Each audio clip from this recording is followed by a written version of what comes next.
How's it going, everyone? Scott McKay here from Airbrush Down Dirty Tricks, State Air Graphics, doing something a little different today. Something I've been into for the past couple years and really got into it heavy is tabletop mini painting. And what I want to talk about today is using Createx Wicked Opaques to do your priming and your zenithal coat, as opposed to the traditional way of using rattle cans you see everyone doing. This paint, the Wicked Opaque, is direct to surface, so any of the colors you can go direct on. And through an airbrush, you're not going to fill in all those little details. You're going to get a much better finish and use less product because you're going to be more efficient with an airbrush than a spray can. So we're going to use the black and then the white zenithal. We're going to go straight. We can talk about reduction, but the nice thing about this is you can go straight out of the bottle into the airbrush onto it. You can even brush paint too if you're into brush painting and you don't want to airbrush. That's why I've been using the Wicked Opaque for that. So we're going to get right down to it. We're going to throw it in the brush and get going.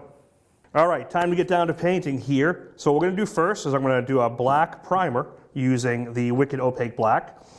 I'm going to use that straight, and I'll show you how straight out of the bottle into the airbrush. This is an Eclipse, which is a standard 0.35.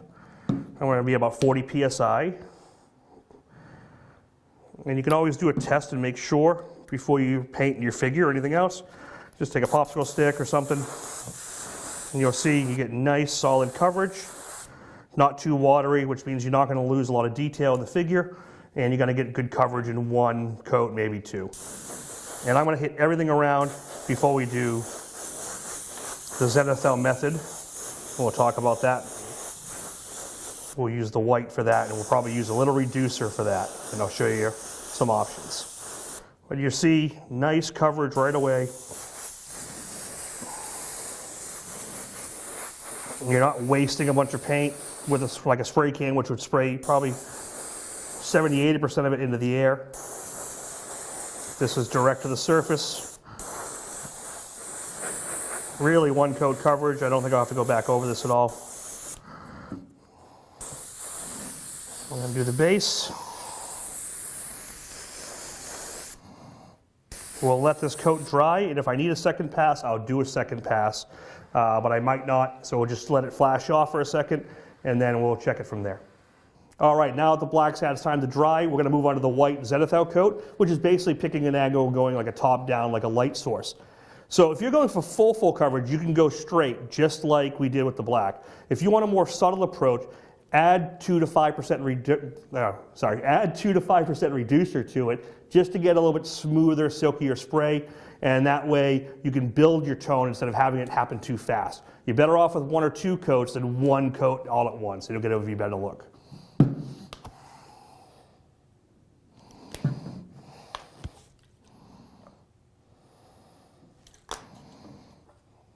Mix it up, give it a good shake. Give it a test. Make sure you get a nice gradient on there, and then we'll move on to the piece. All right, so for the zenithal method, what you're trying to do is you're trying to pick a light source and spray from that source. So when you do your paint and colors later, you're kind of already tinting it with the darks and lights of that zenithal. So I'm going to come with top-down light source, and I'm just going to spray.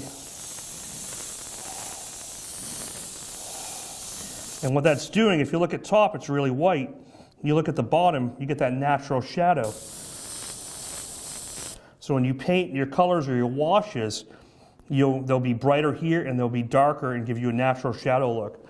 And when you spin it, you'll notice it's really dark in the back, so I can decide if I want to do a little bit more, a little bit less. And you already start to build tone into that character. And what you can also do, if you want, you can pick a darker color, and you can come up from the bottom if you want to contrast it the other way. And that's really it. You can make it as dark or as light as you want at this stage. And that is ready for color. All right, now that we have our zenithal prime all done, which is, you can see it's nice and white at the top. You got dark down the sides, almost a shadow. And look at the back. Look at the scales. They look white there. Tilt a little bit, and you can see it's all black. So it's going to create really nice contrast already. And we're going to color this, and we're going to tint it from a yellow to an orange to a magenta to a purple from different angles and get a nice tone for it. And that's all set up for all your fine brush work at the end in your washes. But this will get you almost all the way there. So the first color I'm going to go with is the detail yellow. And I'm going to pretty much stick to the same top down where the brightest area is.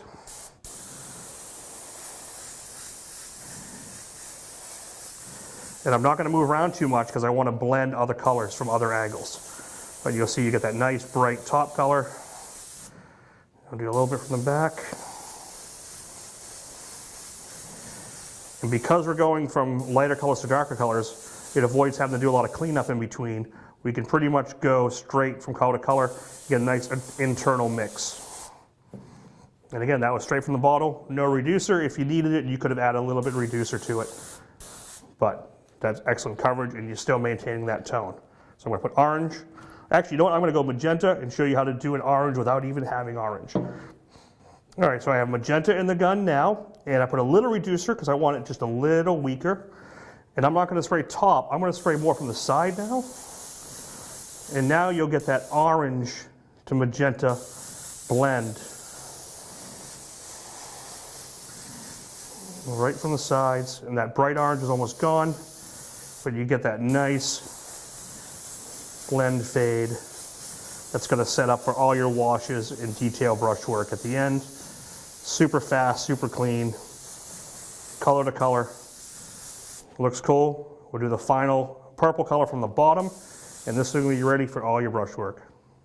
And for my final color I'm going to do on this beholder here is a purple, and I'm going to come from the bottom, and that's going to create a really nice shadow color that when I do dry brushing off of later, we're going to have lots of different contrasting colors and lots of cool effects and just lots of cool tones, warm and cool.